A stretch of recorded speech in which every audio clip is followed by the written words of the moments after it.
YSRCP party Jaganmohan Reddy గారి నాయకత్వంలో అత్యంత అవినీతి చేసినటువంటి నాయకులుగా ఆయన ఆ పార్టీకి సంబంధించినటువంటి వ్యక్తులు ఎప్పుడు ఏ అవినీతి జరిగినా కూడా ఆంధ్రప్రదేశ్కి సంబంధించి అవినీతిలో చాలా కేర్ ఆఫ్ అడ్రస్గా వైఎస్ఆర్సీపీ పార్టీ కనిపిస్తూ ఉంటుంది. ఇది సర్వసాధారణంగానే జరుగుతున్నటువంటి పరిస్థితి. కాకపోతే రీసెంట్గా అంటే జగన్మోహన్ రెడ్డి గారు అసెంబ్లీకి వెళ్ళకపోతే అనర్హత వేటు పడుతుంది.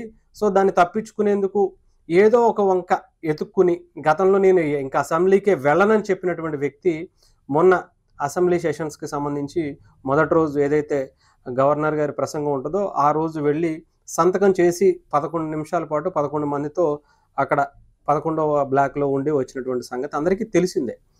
అయితే రీసెంట్గా సందట్లో సడేమియా అన్నట్టుగా వైఎస్ఆర్సీపీకి సంబంధించినటువంటి వ్యక్తులు కొంతమంది అసెంబ్లీకి దొంగచాటుగా వచ్చి వెళ్తున్నారట. ఇది చాలామందికి తెలియలేదు. ఆఖరికి అంటే రాను అన్నారు కదా అసెంబ్లీకి, అసలు మేము ఎవరు అసెంబ్లీ వంక కూడా చూడని చెప్పి జగన్మోహన్ రెడ్డి గారు శపథం చేశారు కదా, మరి ఏంటి వీళ్ళు దొంగచాటుగా ఎందుకు వస్తున్నారు ఏంటా అనుకుంటున్నారా? ఎందుకు అంటే మొన్న ఏదైతే గవర్నర్ ప్రసంగం జరిగినటువంటి రోజు వీళ్ళు వచ్చి హాజరయ్యి వెళ్ళిపోయారు, దానికి అంటే అనర్హత వేటుకి తప్పించుకున్నారు అని చెప్పి అనుకున్నారు. కానీ ఆ రోజు జరిగింది ఇంక్లూడ్ కాదు. ఆ తర్వాత నుంచి జరగబోయేటువంటి అసెంబ్లీ సమావేశాలకు ఏదో ఒక రోజు రావాల్సి ఉంటుంది, 60 రోజుల్లో ఏదో ఒక రోజు రావాల్సి ఉంటుందని చెప్పి చెప్పడం కొంత ఇబ్బందికర పరిస్థితికే వచ్చింది. అసలే ఉన్నదే 11 మంది. ఈ 11 మందిలో కూడా జగన్మోహన్ రెడ్డి గారు పోతే ఆయన మళ్ళీ గెలుస్తారేమో చెప్పలేం, కానీ మిగతా వాళ్ళు ఉన్నటువంటి పరిస్థితి లేనటువంటి పరిస్థితికి వచ్చింది. అయితే ఉన్నటువంటి ఎమ్మెల్యేలు ఏం చేస్తారు?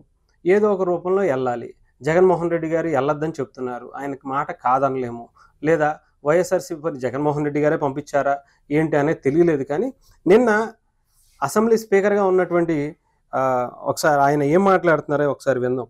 అయ్యన్న పాత్రుడు గారు, ఇది చాలా దురదృష్టకరం. సభకు ఎన్నికైన గౌరవ సభ్యులు సగౌరవంగా సభకు రావాలి. ప్రజలు ఎన్నుకున్నారు మిమ్మల్ని, సభలోకి వెళ్ళి మా సమస్య మాట్లాడమని. సభకు రావాలి. ఎవరికి కనిపించకుండా వచ్చి సభ్యులు హాజరు పట్టికలో సంతకాలు చేసి పోతారని దొంగల్లాగా వచ్చి, ఇది పరిస్థితి అనమాట. వాళ్ళ పేర్లు కూడా చెప్తాను, ఒకసారి వినండి. అంటే దొంగచాటుగా వచ్చి వెళ్ళిపోతున్నారు అనేది ఆయన చెప్తున్నటువంటి మాట.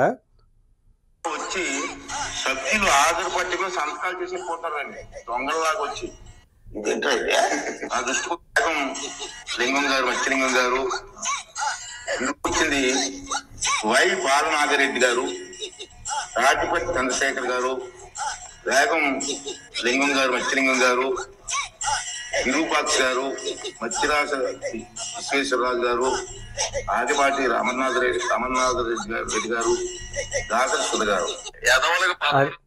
అంటే మీమ్స్ అయితే బాగా ట్రోల్ అవుతున్నటువంటి పరిస్థితి, ఆ ట్రోల్స్ నుంచి వచ్చినటువంటి పేర్లు.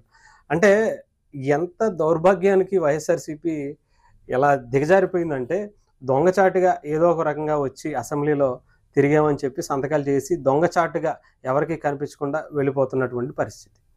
మరి ఈ మాత్రం దానికి మేము అసెంబ్లీకి రాము, మాకు ప్రతిపక్ష పాత్ర ఇస్తే తప్ప మేము అసెంబ్లీలో అడుగు పెట్టం, ఇవన్నీ ఎందుకు ప్రగల్భాలు చెప్పడం?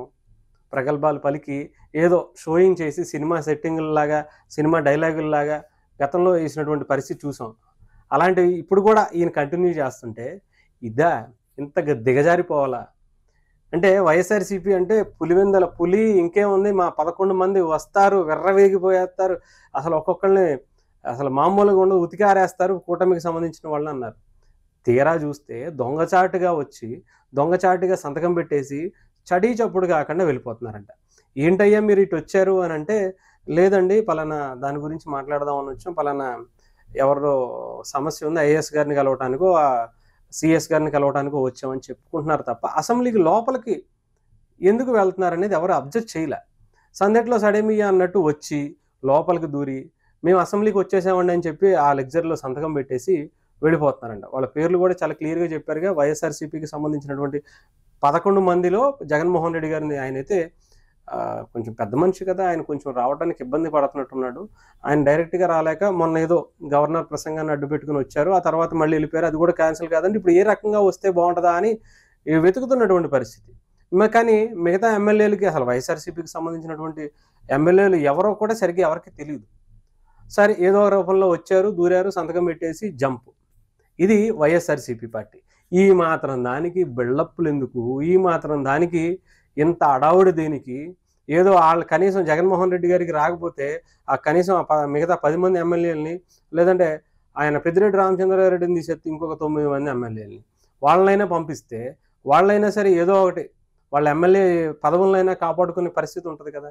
గెలవక కొంతమంది గెలిచారు, వాళ్ళను కూడా నాశనం చేసేస్తే, వాళ్ళను కూడా ఏం చేయాలో తెలియకపోతే ఇంకా వాళ్ళ పరిస్థితి ఏంటి? మరి నిజంగానే అంత సీరియస్గా వైఎస్ఆర్సీపీ కనుక మేము వెళ్ళొద్దన్నాం అయినా కానీ వెళ్ళారు అని చెప్పి ఏమన్నా సస్పెండ్ చేస్తుందా? ఆ దమ్ము నిజంగానే వైఎస్ఆర్సీపీ పార్టీకి ఉందా?